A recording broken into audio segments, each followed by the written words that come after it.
Gino mara nyakora mogini intiere kara rwaki ni machiegni mar yudo weche manyien mag uimore mana kae Ramogi TV kamoro moro ma intie bed thuolo mar Mia Pachi bende. Namba en 26000 Facebook Ramogi TV Kenya, YouTube en Ramogi TV Kenya, kachiel kod mbui mar X Ramogi TV KE. Mia Pachi kanyo kotenre gi weche manyien ma wakelo ni otieno ma kawuono e weche manyien mag uimore achiel kachiel Ramogi TV.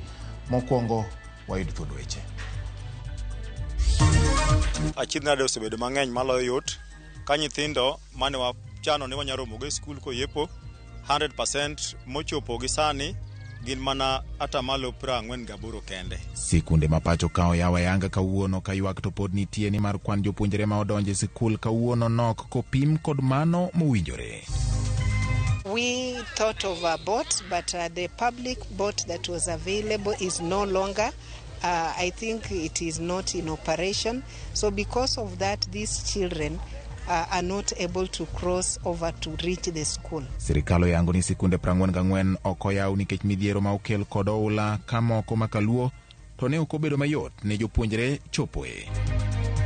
Jatend migawo mar pur Mithika Linturi otonye dwaro mar gole apisi bang' komiti mar od bura rem thiche oko.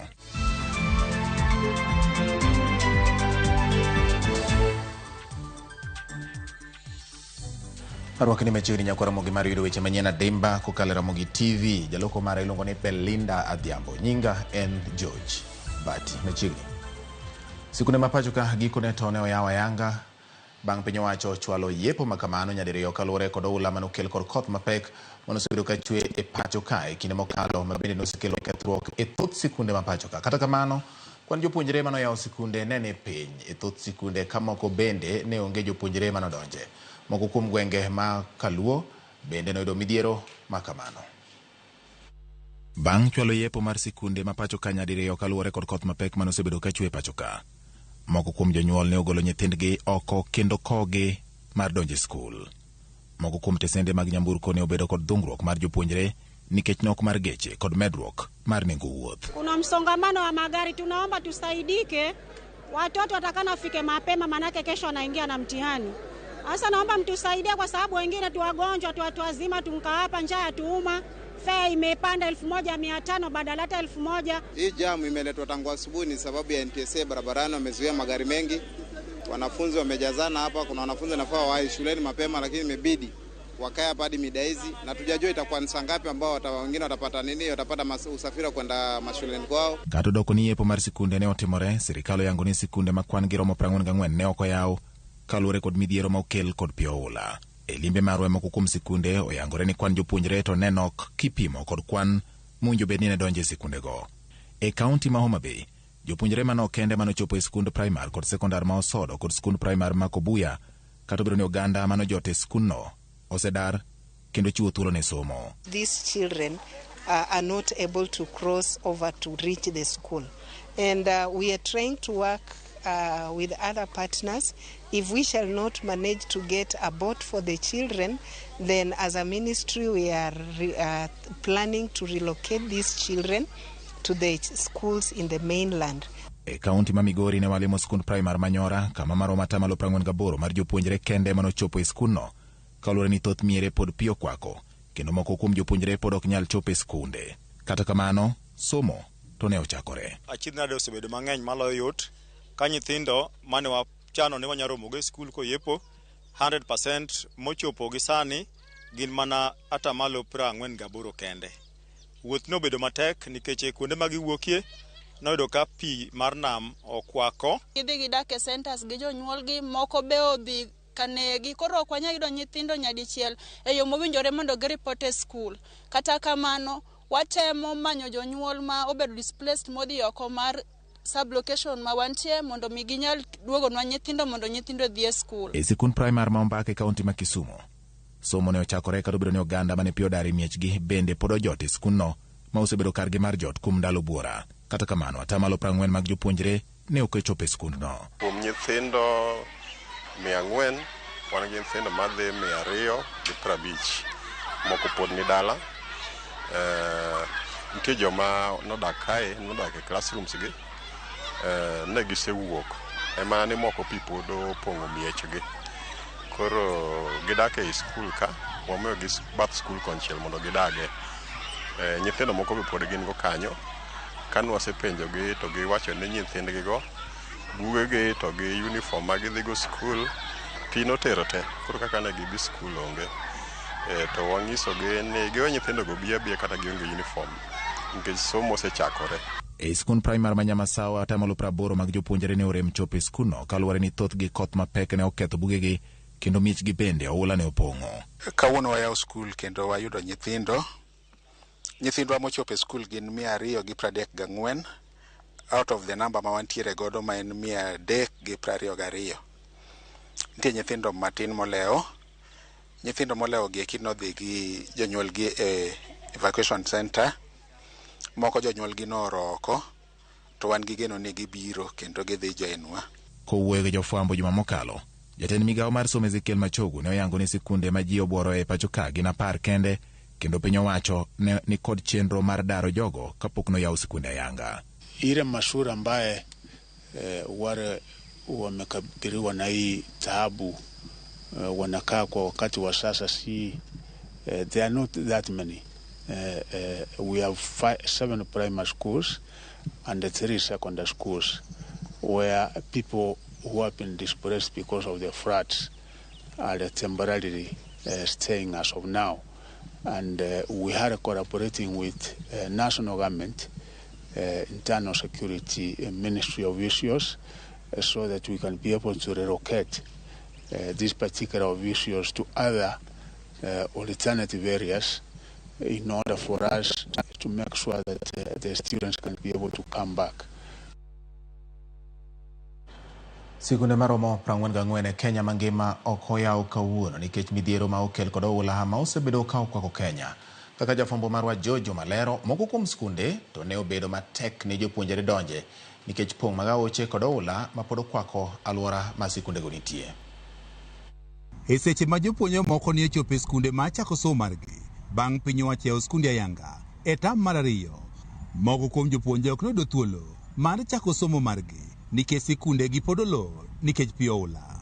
Lipot mawuok kuom piny owacho yango ni skunde maromo 44 e piny Kenya mangima pod olor nikech pi oula ma pod opong'o sikundego kod midhieche mamoko. Kwa madarasa imeongezeka kwa sababu ya mafuriko. Tunaona kana kwamba madarasa zingine zimekuwa fupi kwa sababu ya chini kuwa loose, na ni kama kila kitu taharibika hapa. Mavio kimeingiwa na maji, sasa huenda ikawa itasink. Hata wewe sijua yale itaendelea vipi mvua ikiendelea na moko kuom sikunde machendo mag somo pod ok ne odhi nyime. Gin moting'o skund primary mar St. Anne, Leswa, Loitip kaachiel kod Longeiwan, moduto giyudore e kaunti ma Baringo.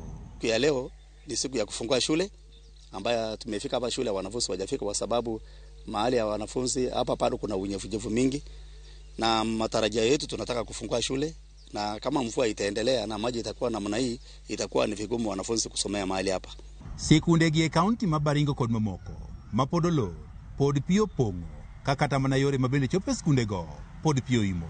Tunataka usaidizi hata kama tunasapata the tents ambayo watoto wanasaidia mahali muhimu kwa kusoma, kwa sababu mvua ikiendelea hivi kuna uwezekano watoto wataendelea kukaa kwa sababu ya baridi na mambo mengine mengi. Gate hata ipitiki kwa sababu unaona gate yetu tumekorogea na chini imekuwa loose, tunaona kila kitu inasama. Ekinde ndondo marwa ne wayango ni mokum sikunde mabende ne oyaw bende jopuonje kaachiel kod jopuonj ne obedo kod pek mokalo e chopo skundego. Sikund primary manyore Sabkono Manyatike e kaunti ma Migori ne jopuonje kaachiel kod jopuonj Sanja mane ochopo ne obedo kod pek e chopo skulni nikech pong' mar pi. Tudo ka jonyuol ne waketo nyithindo to jonyuol mondo ka gibiro skul to gibedie lwedo maber mar jonyuol, kendo ka gidok gibedo lwedo maber jonyuol. Japuonj maduong' mar skund primary manyore Kennedy Kanik wani moko kuom jopuonjre tiyo mana kod yiedhi ka bende ikogi mana kod jonyuol nyaka sikul. Matek nikech kuonde ma giwuokie noyudo ka pi mar nam okwako, kendo moko ne nyaka gol oko gi yie mondo chopi, moko bende kwa ng'eyo kama gintie nyaka koro thuolone.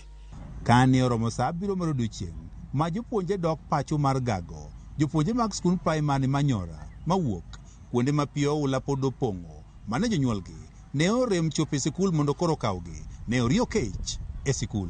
Waketo nyithindo to jonyuol mondo ka gibiro skul to gibedie lwedo maber mar jonyuol kendo ka gidok gibedo lwedo maber jonyuol. To kata kamano pod wantie gi challenges ke mawuoyo sani sama no bedo nyithindo godo migago mar odiochieng' to kigoyo wang'i malach do ka nyithindo pod nie compound. Nyiso ni gin gikwamo ka gichopi nikech gito arita ma kwe ma jonyuolgi mondo gidog godo mier. Kata kaka obiro konyo gi bende onge nikech onge chiemo mwanyalo miyogi e thuolo masani kaka migago mar odiochieng'.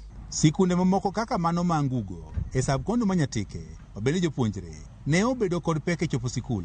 Tend sikul ni kawo tende kod apis mar ruoth ma Central Kadem nyaka sani koro manyo yie ma gibiro tiyo godo e kwang'o jopuonjre mondo gichop e skul. George Juma, Ramogi TV. Kodhi nyime nyakoro mogeni dichieng' mokwongo ma sikundo yaw ne tama mar ariyo. Moko kuom jonyuol kar dak ma Ombaka e kaunti ma Kisumu pod jote kar jot ma dundo e skulno makoro miyo skulno pog diere. Ka konchiel en kar jot mar oganda ma pi nyande nodare utegi to kamachielo chenro mag somo nodhi e nyime. Magi timore ka thoth jopuonjre e kuonde mane oketi mar reso jogo ma ula odare miechgi e kaunti ma Homa Bay bende ne orem ma ok oyepo kawuono. Kata odoko ni piny owacho ne osegolo chik mondo familia mane ula odare miechgi owe thuolo skunde ma kamago ne chenro mag somo e kinde mano yawa yanga skunde pachoka to moko kuom skunde ma kamago one kod pek nikech familia moko puro jote skunde go eko. E kaunti ma Kisumu moko kuom jonyuol to pod jote kar jot moro madunde skul primar Mombaka makoro miyo skul no pog deriyo ka bathe komachielo ting'o familia go eko to bathe kamachielo ting'o jopuonjre. Jonyuol lero ni bang' ka pi ne omonjogi e miere gima nyithindgi kende mane gireso ka muondo gi mamoko kamoting'o wuoch buge kaachiel kod uniform to pi ne olalgo kendo nyithindgi ok nyal dhi nyime kod somo e yo mayot. Nyithindo awachni adek kodwore gi marano Mika gi mek jirani ariyo nok ginyal dhi nikech gigi pi nodonjo gotieno kabisa. Koro gotieno ka pi odonjo ok inyal fundo gik moko te mondo itimri nade mondo idar. Chuni ni kawo nyithindo giminyalo kwanyo kata ka kikombe kata ka diseg mateni mikwanyo go mitimri nade iwuoko godo. Kaluwore gi japuonj maduong' e skul primar Mombaka, atamalo 40 mag jopuonjre ne ok oyepo ka kwand jogo ma pod jote skulno bende nyalo medore nikech utegi po nimo e pi. Osechako puonjo nyithindo ema ni nyithindo to kobiro te. Kuom nyithindo 400 wan gi nyithindo madhi 250 moko pod ni dala. Nitie joma nodak kae nodak e classrooms gi ne gisewuok ema ni moko pi pod opong'o miechgi to wang'isogi ni giwe nyithindo go bia kata gionge uniform nikech somo osechakore ma ok ginyalo manyo bang'e. Midhiero ma kamano bende okwako skul primar ma Nyamasao kama jopuonjre mayo 80 ne ok oyepo kawuono kendo skulno bende kwano lal maduong' mane ula okelo negi. Nyithindwa mochopo e skul gin 234 out of the number ma wantiere godo ma en 322. Nitie nyithindo matin molewo. Nyithindo molewo gi eki nodhi gi jonyuolgi e evacuation center. Moko jonyuolgi noroko to wan gi geno ni gibiro kendo gidhi joinwa. Ma ok obiro be wabro release mondo dhi kuonde mamoko motergiego. Skundwa nobedo affected kabisa nikech ne wawito cho achiel ma nyithindo manyiri tiyogo. Wasetimo adjustment momiyo gi cho mar jowuoyi kendo kawuono aneno ka wan comfortable school. To e kaunti ma Homa Bay thoth jopuonjre e alwora ma Osodo kod Kobuya manitie kachud bura ma Karachuonyo ne olewo ma ok oyepo kawuono ka jonyuol bende ogolo ywak margi ni gigo ma nyithindgi tiyogo e chenro mag somo ne pi oula oywero.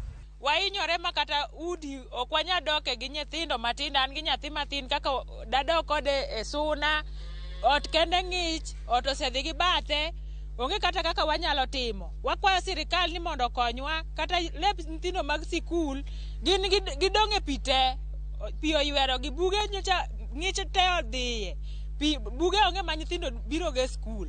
Awakwa sirikal ni mondo kelnwa buge ne nyithindo. En thuolo mara makende mondo ang'is apil ne jopiny mondo gigol nyithindegi mondo odhi sikul. Kawuono ne wan Kubuya Primary School kama nyiche en rescue center kama ne jogi odake as a rescue center. Nyo watemo matek manyo golo gi nyoro ma nyo watero gi e kanisni mopogore opogore Sama wan go ni nyithindo no se report. Alia Beach, Ramogi TV, Homa Bay. E kinde ma jopuonjre mamoko chako somo ayanga e sikunde duto mapacho ka jopuonjre mag junior school somo margi nyalo yware kaluwore gi ng'anyo mar jopuonj mag junior school ma ochakore odiechieng' ma kawuono. E ng'anyo mabagi e kauntis mopogore opogore jopuonjgo koni ok ginidogi e sikunde ma ok ondikgi e yo mongirore kaluwore kod ng'eto mar doho ma dwe mokalo. Judith Omondi nigi ler mar wach. Bang' deko chako tamni mar ariyo, jopuonjre mag junior secondary pod somo mag ginyalo ng'ikore pacho ka mangima koni duol mandiko jopuonj TSC ok okawo okang' machielo mar duoko jopuonjgi e skul kaluwore gi ng'anyo margi mochakore ayanga odiechieng' ma kawuono. Koa Machakos, Nairobi, Nyamira kod kauntis mamoko e pacho ka en ng'anyo ma obagi mar sundo duolno mar TSC mondo ndik jopuonj mag JSS e yo ma ongirore kaluwore gi ng'eto mane otim kod doho dwe ma okalo. Wan barua kane wayudo mokwongo ne wayudo barua mawacho maber ni watiyo higa achiel, bas wayudo barua miluongo ni permanent and pensionable. Kane higa achiel orumo, jatend piny koro nodhi mo ochako loko kendo ni higa ariyo. Koro wakia ni gini ni timana tich loke. Ok wabidhi e klas nyaka chop chieng' machielo ma TSC to gi jatend piny no biro miyo wa barupe miluongo ni permanent and pensionable. Nikech nitiere jok moko ma bende osemi barupe go to wan to poko miwa to gino giluwo yor kojoloni gino migi amiya. Somo mag junior school masani ni e grade mar 8 osebedo gi midhiro ahinya to ma otenore gi somo koa kuom jopuonj, kuonde somo, lai mag somo e kinde mamoko, gigo ma piny owacho pok oketie lokruoge madwarore. Look at a place like Tana River, you are paying us 17,000. I am a Christian. You are telling me to teach IRE. How now? What kind of CBC is this? Walimu wa JSS wanafanya kazi ngumu sana. Maana tunafunza subject karibu 13. Ni vile saizi zimepunguzwa. Lakini tunapewa mtihani mwingi, tunafanyisha watoto mtihani na tuko wachache. Jopuonj JSS osimo jonyuol mondo bed ka ong'eyo ni nyithindgi ok yud somo e skundego kendo chak manyo yore mamoko mag neno ni giyudo somo kaka dwarore. Koro wawacho maler kendo wanyiso kata jopuonje mamoko mwang'eni samoro maybe no dhi e skunde ni wabiro negi kendo wabiro golou wang' ni ok wasa TSC nyaka ndikwa e yo mowinjore kaka sirikal gi court nowacho. So the message to the parents, be responsible for anything that happens there. We are not responsible and we are not accountable and we will not be accountable. Higa manyien somo mar CBC owinjo dhi e rang'iny machielo mar grade mar 9 ka nyaka sani gi matin ne dweche 7 to higa rumo. Migawo mar somo pok oyango lai makare ma winjo luwo ahinya to gi jonyuol man kod jopuonjre e grade mar 8. Judith Omondi, Ramogi TV. Jatend piny William Ruto ya ayanga skund primary manyien ma Lenana School Primary Award mang'ando e kar chung' od bura ma Dagoretti South Buore Nairobi. Sikuno mabende e skul kende mar primary mar piny owacho e ward mang'ando Nairobi ni kod klese 22 kod jopuonjre maromo 1,500. Kochiwo singo mare jatend piny osingo ni piny owacho dhi gero klese mamoko 24 kendo neno ni gik madwarore e tayo somo bende ochwal ni sikunno manyien. Jatend migawo mar somo Ezekiel Machogu oyango ni giseloso kod jood bura ma Nairobi kendo twak e wi tiyo kod $1 billion moketi ne gero klese e sikunde.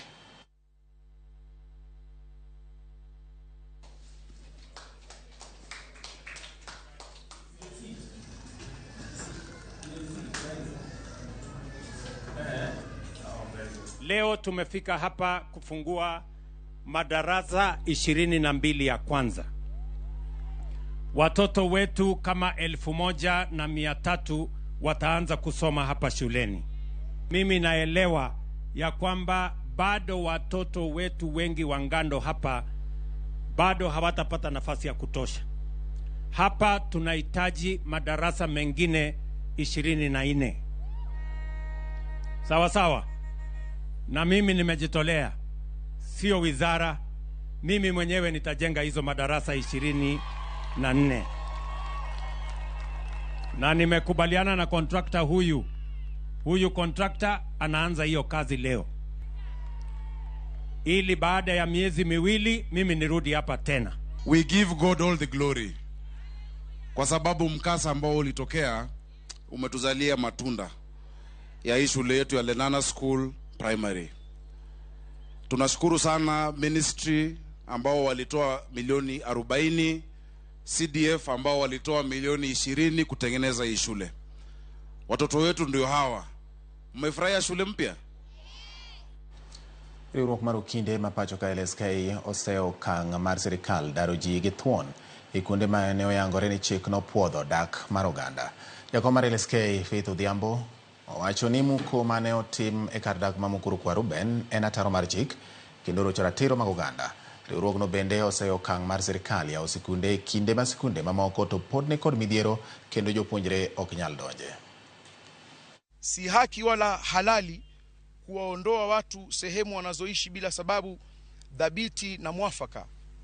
Sheria ya mashamba ina mikakati na mwelekeo wa kufuatwa iwapo wakaaji wa mahali fulani wanafaa kuondolewa. Hii ni mbinu danganyifu na laghai ya kuwaondoa wananchi hawa fukara fuke wa Mukuru kwa Ruben kwa kusingizia mafuriko na baadaye kuwanyang'anya makazi yao. We intend to take decisive action against any further injustices perpetuated in the course of effectuating this government directives to ensure that the rights of members of the public are not infringed upon or lives threatened. Jatend migao mar pur Mithika Linturi otony lweny mar temo gole oko ya apis kaluwore kod mibadhi ma itudego mar mbolea mabandia ma yande nochopo ne jopur. Linturi otony bang' jor bura abiriyo ma gin jokanyo mag komiti manyiso ni timo nonro puodho ne oler ka pamba kendo kowinjo bed ni gole e komno. Jakom mar komiti no Naomi Wako wacho ni jor bura 4 ne omako chung' ni Linturi owinjore mondo gole apis. In its report, the committee made the following findings of allegation against the Cabinet Secretary for Agriculture and Livestock.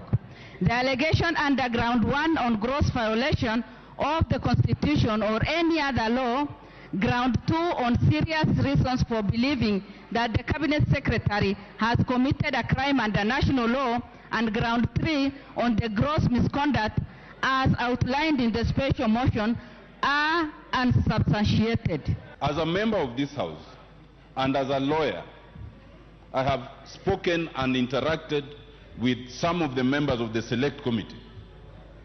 And a disclosure has been made to me that questions and alleges impropriety and misconduct by some members of the committee. The committee, instead of carrying out investigation as was told by this House, the committee went and turned itself into a Supreme Court of Parliament of Kenya, presided over, Mr. Speaker, by the Lady Justice Naomi Wako. And Mr. Speaker, the rest of us became judges.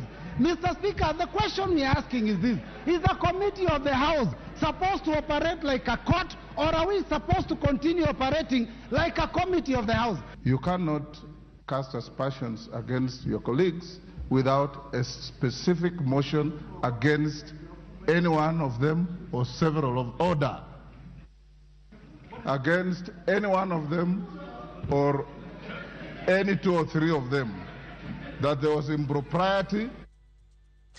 Erokamano nyakoro mogi kuom ketera mogi TV yweyo marwa mokwongo weche manyien mag oyimore wakaogi ka bende in mioro na ote mari hoyang'ie moko kuom jogo ma oliro na paro kotende kod weche manyien ma wakeloni kata mwamedo keloni Odhiambo ma kawuono ka Otis Nyawade wacho ni nitiere sindo mwalo kendo weche manyien chopo ne yo makare.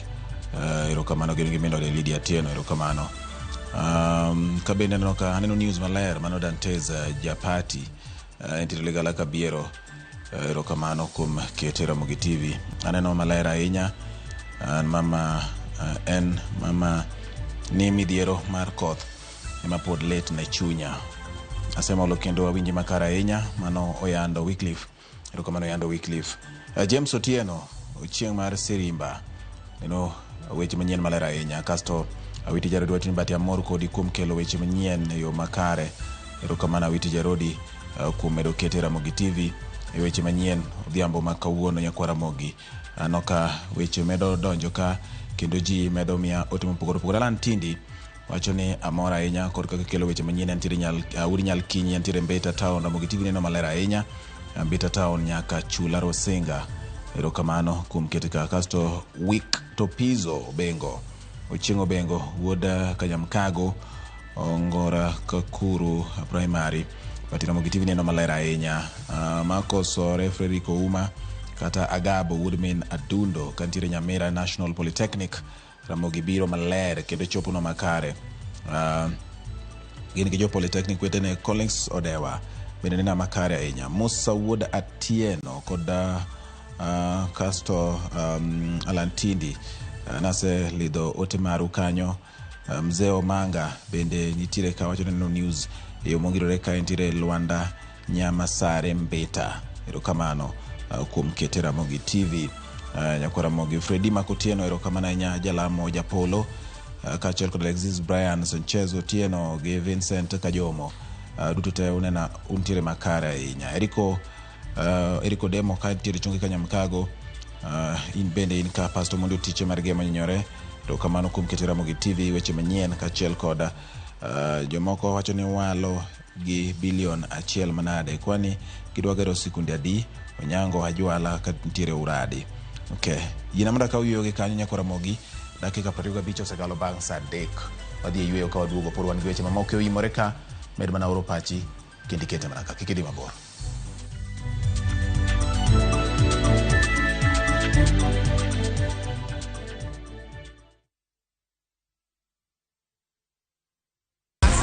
Win big in seconds. Shabiki nikajaribu mara ya kwanza nikaeka shilingi 100, kaliwa hiyo 100, nikasema nikakufa moyo. Hii mara ya 4 nikaeka shilingi 100, kaona napanda yapanda ikafika 500,000. Nikamusisha msichana wangu mkubwa, akaniambia dadi, toa hiyo, usiache, toa. Nikasema wacha tu niendelee tu kucheza. Ndio ikafika 1.4. Nimefurahi, yani hata nimeona ni Mungu tu. Kuna mali nilikuwa nimeshikika ma school fees hivi, alafu na mjengo wangu kidogo ambao nilikuwa nimeuanza. Avieta ni iko sawa kabisa, iko chonjo. Avieta ya Shabiki.com inakupa the biggest multiplier in Kenya. Shinda up to 50,000 times your stake. Yani ukiweka stake ya 100 bob, ndege ipeperuke, unashinda 5 million within seconds. Not for persons under the age of 18. Shabiki.com is authorized and regulated by BCLB license number 359. The recent floods have devastated communities across Kenya. Families have been left homeless and stranded, some forced to seek refuge in public primary schools with no food or shelter. Their lives turned upside down.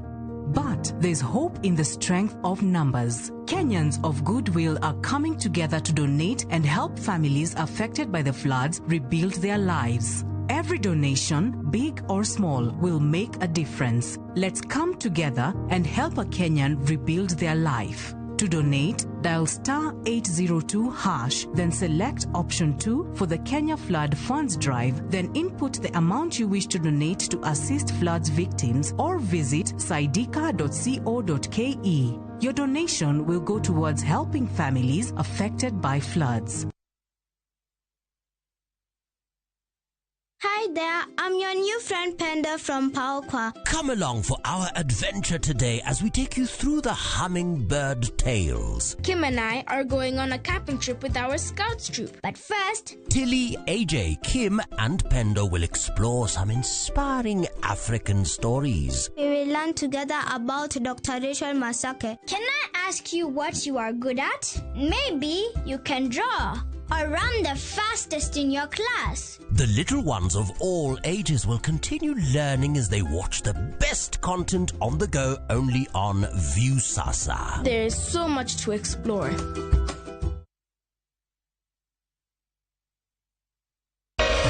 Ramogi. Regulation okodhi through gimiluongo ni public participation. Be ikori mar donjo matut e weche madongo e Uganda wa. Ribadhi mawuok e TSN ng'eny seriously. I have to say this. Wanono weche siasa kod weche mamulongi ma jopiny. Sama gigo nyaka japur.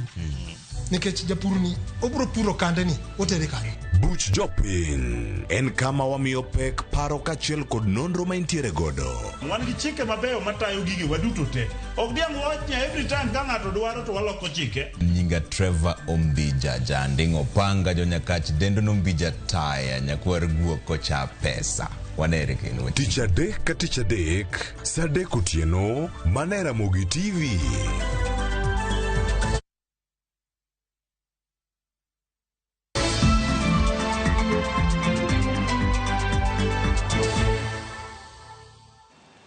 Machiegni kendo nyakora mogi bang' wuok e ywe wadhi nyime gi weche manyien. Komiti mar od bura marango weche mag omenda opedho paro mar chik mar omenda ma higa 2024. Jood bura ogolo pachgi ka moko kuomgi seyo paro mar chikno kaluwore gi osuru ma ichano chuogi e iye. Jafwambo marwa Walter Nyambaga ne oluwo wach ni e od bura mamalo kendo koro miyo ripot e yo machalo kama.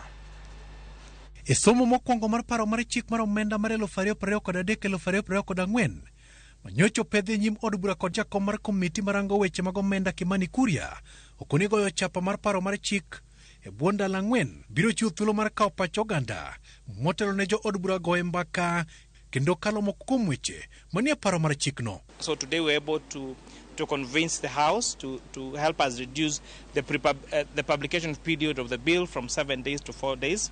And that means now we have more room or we have more time to do public participation. Kata odoko ni paro mar chikno ni kidieny mar thuge kamano. Jo od bura mag Azimio la Umoja One Kenya Alliance to osewuok pala wang'a kod funi mag paro mar chikno majuogo osuru kuom chiemo kaka mukate. Gima nere en ni chikno oting'o weche ma ok beyo.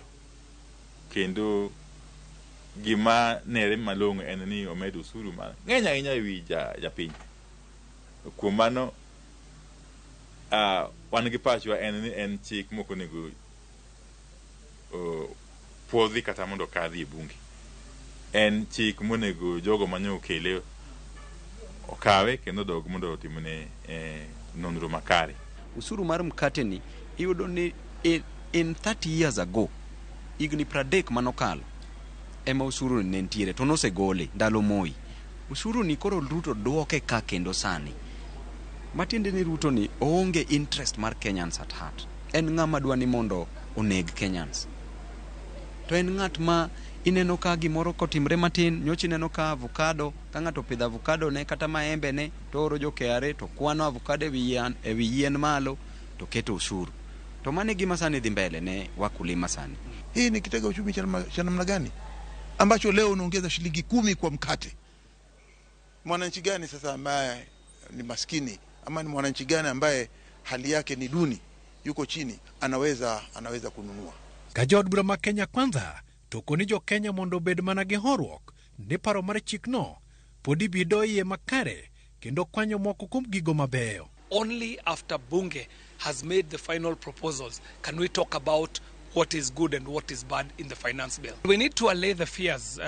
It is very clear and it is a constitutional provision that all laws made in Kenya have to go through public participation. Moko kuom gigo ma jo Kenya ok mor godo en usuru mochan ketie yedhe kaka mag suna, yedhe mikuyo kuom cham mag puothe, to kod usuru moye ne weg nyamburko. Koro wan to kaka wan jo opposition wan to wadhi goyo gini kabisa.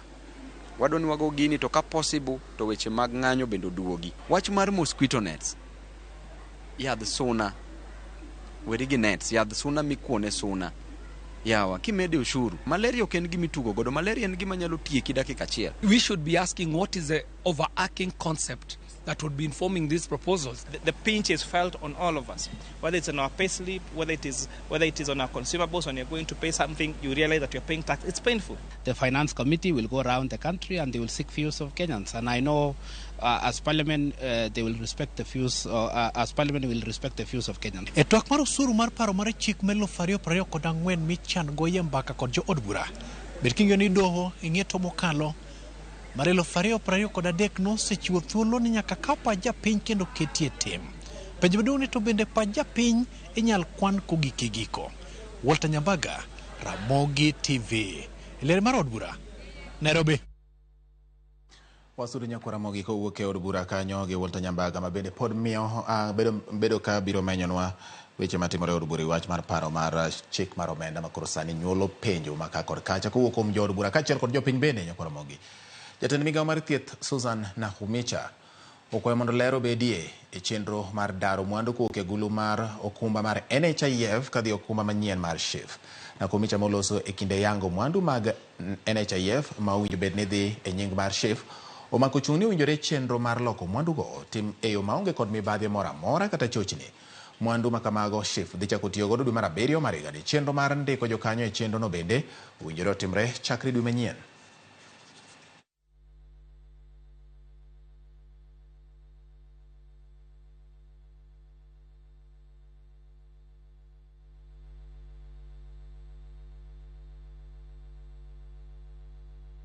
This verification is in line with the government's commitment to ensure a seamless transition from NHIF to SHA, one that does not disrupt service delivery to the people of Kenya. And at the end of the day, what has been verified is what will be handed over to SHA. We've all had challenges when we are doing a transition. As a country, we've witnessed where there's loss of government assets because it is not clear, it's not transparent on how we conduct ourselves.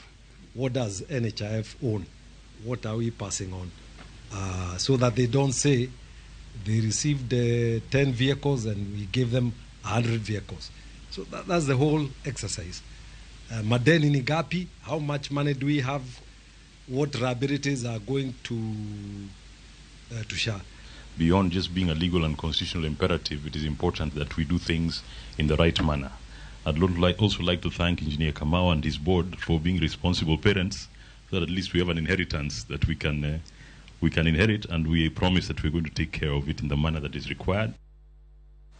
Koro gikone to county ma Homa Bay biro yudo log tich mare ma ichano ger ka ochopo dwe mar 12 mar higani. Gavana ma Homa Bay Gladys Wanga olero ni gero log tich mar county no biro kelo fungruok maduong' kendo biro reso chenro mag tiyo ne jopiny e county ma Homa Bay.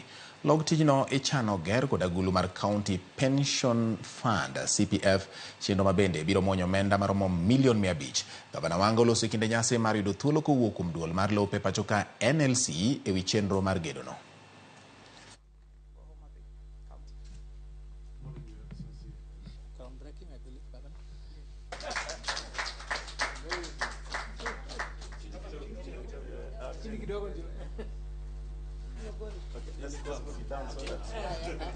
County government ma Homa Bay onge gi county headquarters kama ji te nyalo bede kaka jotich matiye kendo kata jopiny nyalo biro mayude huduma. Koro nwawinjore gi County Pensions Fund ni mondo gikonywa e wach mar gedo mar county headquarters. Koro gine ma gibo provide wa gi financing mar gero county headquarters. To lo wadwa dhi gere Arujo. To lo ni nying county government of Homa Bay to CPF ne dwaro ni mondo lo bede nyingi mondo gitim investment kai to koka lo duog nying county government ma Homa Bay. Mane watimo kaka wuon. Homa Bay osebedo ka onge county headquarter. Kopogore gi counties mamoko ma kidhi ting'e ni mae county headquarter ma Homa Bay. Homa Bay ni gi office mar governor to office moko ji obet ma jo moko bet kate bwo mesa. Ni jo moko bet e corridor. I want to assure the county, Your Excellency, those present that when the commission is allocating land, we make sure that we do a thorough job. And that is why we do site visits to be sure we know what you are allocating.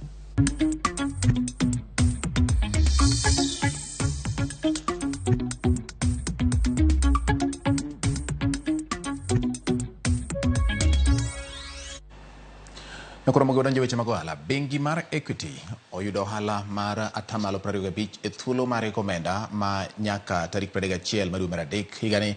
Ohala mar Equity onyono bilion 16 kaka yuto mare bang' ka osegolo osuru.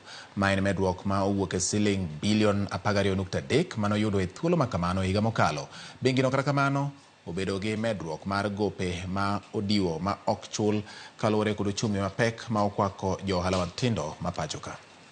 The market has responded to the signals, and you can see credit net loan book has only grown by 3%. And we'll try and compare the trend between December and the rest. And essentially what it means is that the investment opportunity we have at the moment is more on the sovereign risk because the market uptick is slow because of the high interest environment, because of high inflation, because of volatility in foreign exchange. Nakoromogo dhi nyime migawo mar ohala kod kembe ogolo omenda maromo shillings bilion 1.1 mar jiwo chenro mar kidieny mokwongo mar bero dag ohala mag county kata County Aggregation and Industrial Parks. Jatend migawo mar ohala Rebecca Miano wacho ni county ka county biro yudo siling maromo milion 62.5. Miano lero ni chenro no geto chenro kata mag chiro chumi ka johala matindo e gwenge bende ibiro ting' malo yuto margi kokalo e sir makamano. The spirit and letter of KIPES is tattooed in Vision 2030, whose intent seeks to transform Kenya into an industrialized middle-income economy, offering a better quality of life to all her citizens. The vision envisages a Kenya that can produce manufactured goods for consumption in Eastern and Central Africa, besides making inroads to the global market. As a matter of fact, the manufacturing sector plays a key role in economic development and employment creation, besides reducing poverty.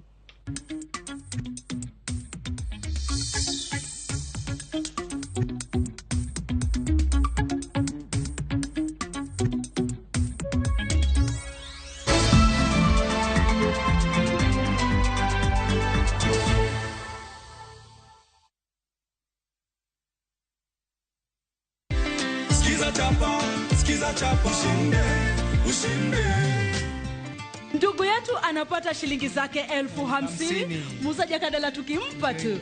Si unaona? Hizi zote ni zako. Unasikiaje? Furaha mingi sana. Si ndio? Hebu wajuze kwa kamera tu ile pale. Ulifanyaje kupata 50,000 leo hii? Nilifanya ku dial *87*3#. Ukachagua. Nikachagua nikashinda. Ukachagua sikiza tu moja na ukashinda. Nikashinda. Imekupa 50,000. 50,000. Asante sana. Ongezea mama stock sasa. Si ndio? Lazima. Hivi enda na cheki yako, hatusalii nayo. Sikiza chapa. Ushinde.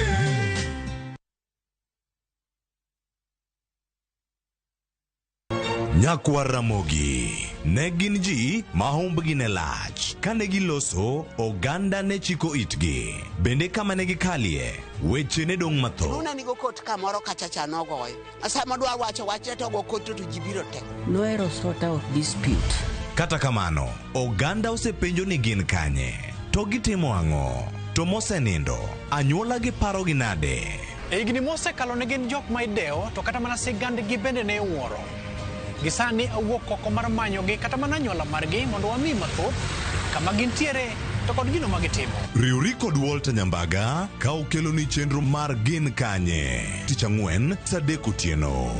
Kik bai.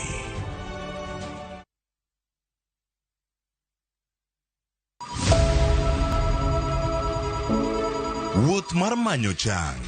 Wawuothe piny mar thieth kokalo e wang' jogo mosedake. Thieth sani nitie Kenya ka, dakteche nitie, masinde nigo mwanyalo thiedhi ni changi. Kata ibed jachiw thieth, kata mana jalno madwa ng'eyo gik matimore e sekta mar thieth.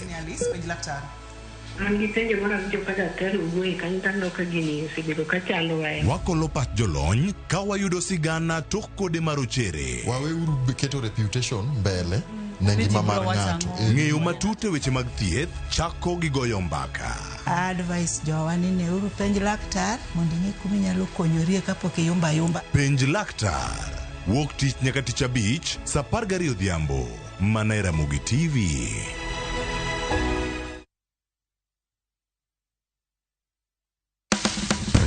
Tudri kodwa ka wayango kit chiemo mopogore opogore. Mawuok e pinje maoko koda mago ma iloso pacho ka. En gi ring'o mang'eny to kosetuo kama ma inyalo kano ndalo mang'eny. Mamiyo lep chwadore kendo ni kod ndhadhu mopoto. Fweny maling'ling ma itiyo godo e loso chiemo ka in bende ipuonjori kaka inyalo loso mana e jikondi kanyo. Wakolo matut sigana mantie chiemo ka chiemo.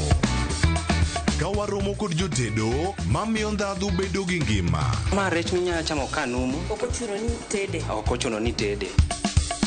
Ikri mar puonjori tedo chiemo moa e pinje mopogore. Othonje ka othonje. Tedo gi chiemo. Tich adek saa 2 okinyi. Mana e Ramogi TV.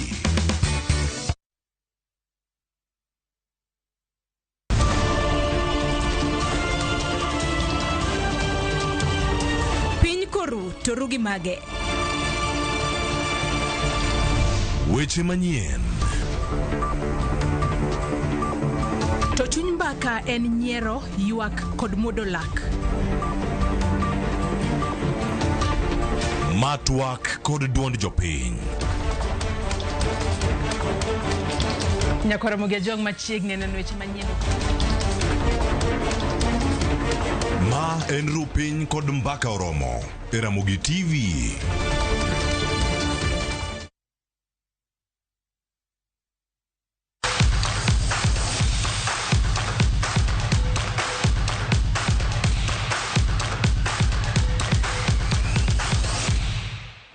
Modonjo weche mag tuke. Klab mar Kariobangi Sharks obedo jaloch maduong' e round mar 29 e tuke mag adhula mag lig maduong' ma Pachuca bang' loyo Sofapaka gonde 5-2. Kogalo medo kayo machiegni gi okombe bang' loyo Shabana gol 1-0. Gol mar jatugo Benson Omala nokonyo klab mar Gor Mahia sudo machiegni gi okombe mar adhula ma Pachuca ma nyaka sani Kogalo dwaro mana loch 2 e tuke gi 5 modong'. Kogalo biro rakore kod klab mar KCB chieng' tich adek. Polis omako thuolo mar 2 to Gor Mahia Kogalo kendo gibiro bago tugo ka girakore kod AFC Leopards. E okombe mar joloyo Benson Omala gi Tito Okelo omakore thuolo mokwongo ka giduto giseloyo gonde maromo 15 ng'ato ka ng'ato. Wewe ndio tunakufahamu, wewe ndio tunakujua. Ipiga uzuri Austin Freddy Kotinda